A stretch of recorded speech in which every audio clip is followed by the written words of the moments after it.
بسم الله الرحمن الرحيم الحمد لله رب العالمين والصلاة والسلام على سيد الأنبياء والمرسلين وعلى آله وأصحابه أجمعين أما بعد أعوذ بالله من الشيطان الرجيم بسم الله الرحمن الرحيم يوم ترجف الأرض والجبال وكانت الجبال كثيبا مهيلا إنا أرسلنا إليكم رسولا صدق الله العظيم.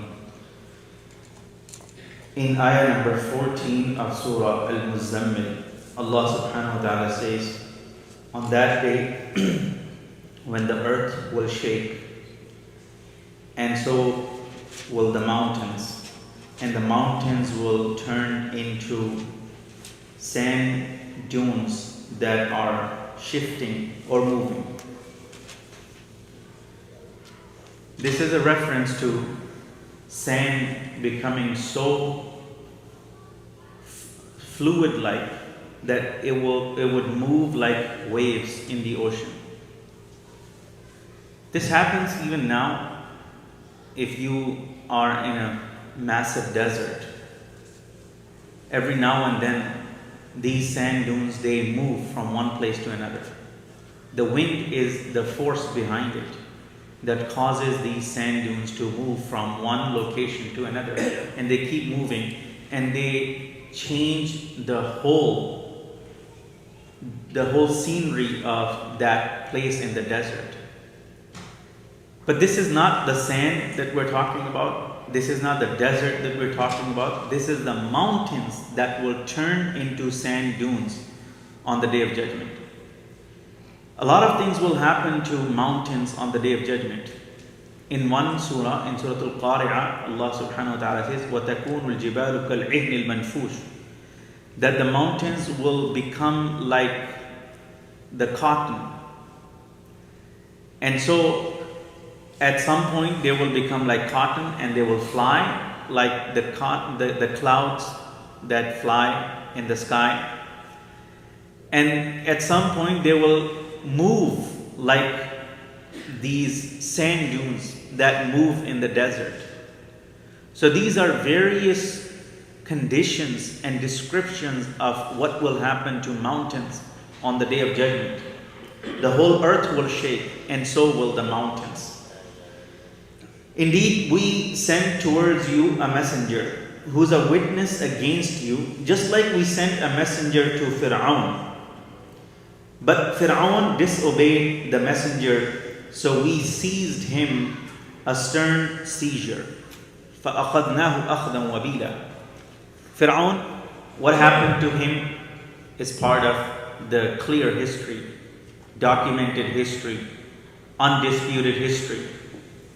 And this is all the result of what he did to the people from the oppression, aggression, tyranny, and what he did to Musa alayhi salam. He disobeyed Musa alayhi salam, rejected Musa alayhi salam, rebelled against Musa alayhi salam. So Allah seized him with a very stern and strong seizure. فَكَيْفَ تَتَّقُونَ إِن كَفَرْتُمْ يَوْمًا يَجْعَلُ الْوِلْدَانَ شِيبًا. O people of Makkah, how will you save yourself if you persist in your disbelief from that day when children will turn adults, when children will become gray-haired men because of the severity of that day? This happens through the tension that is created. Someone who always has tension or who has a lot of stress on his head, his hair will turn gray prematurely. We see that with all these presidents, people who go into the Oval Office. They go, even if they go at a young age, even if they go in 40s, by the time they get out, even in 4 years, that 4 year of presidential duties has enough stress on them that it turns their head gray. Look what happened to Obama. When Obama went into office, he had all black hair.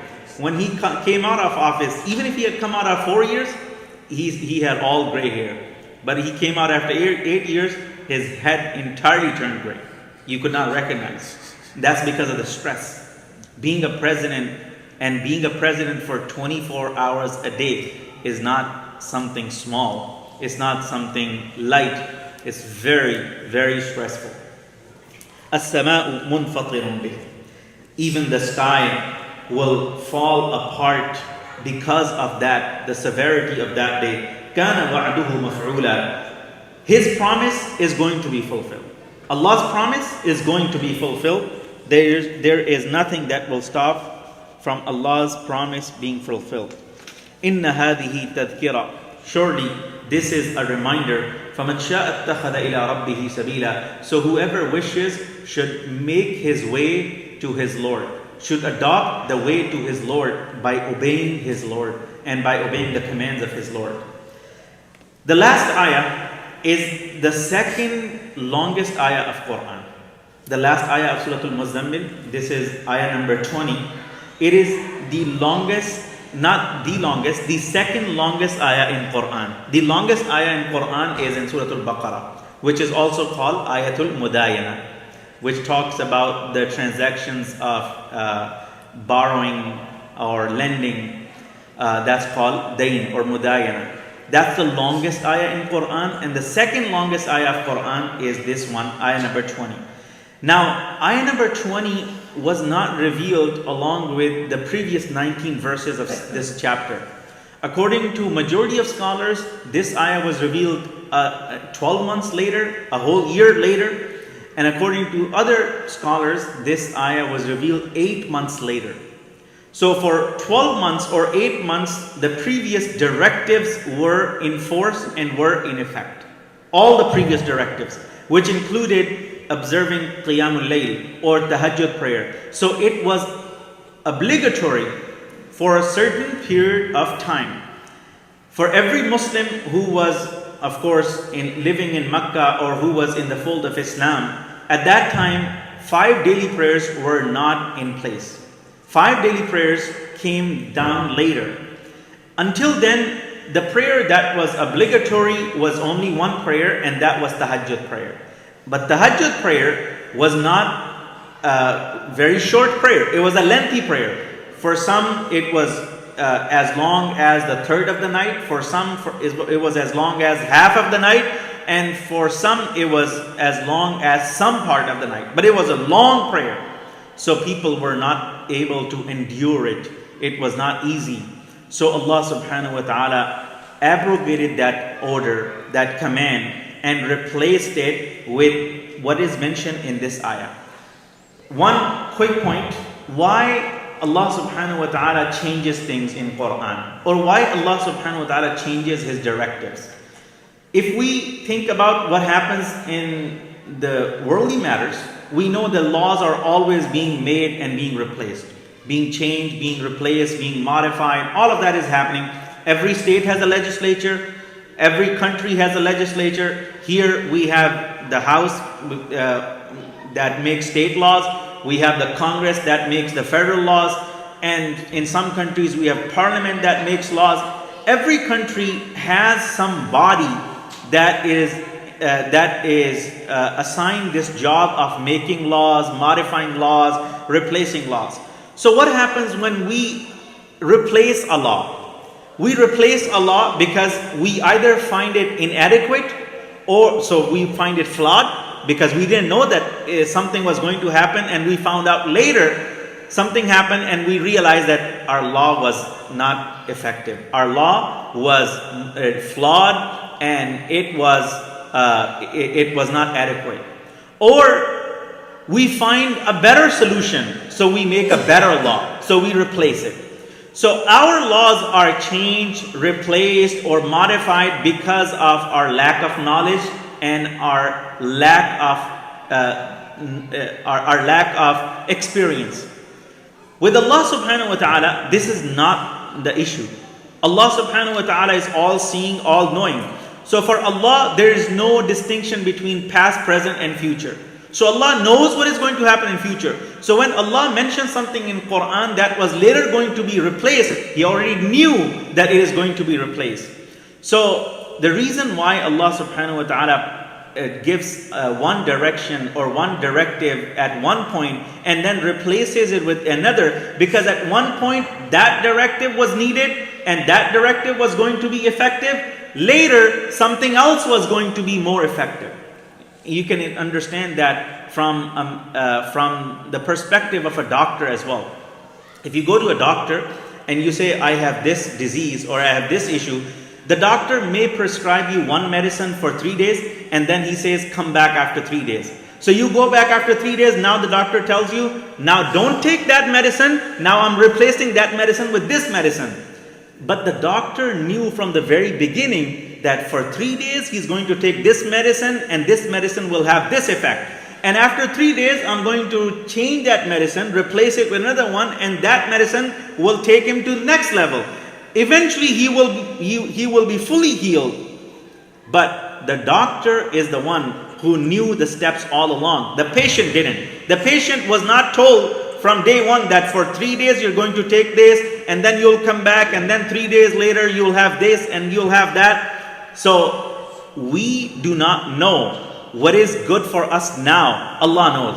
And we do not know what is going to be good for us tomorrow or next week or next month.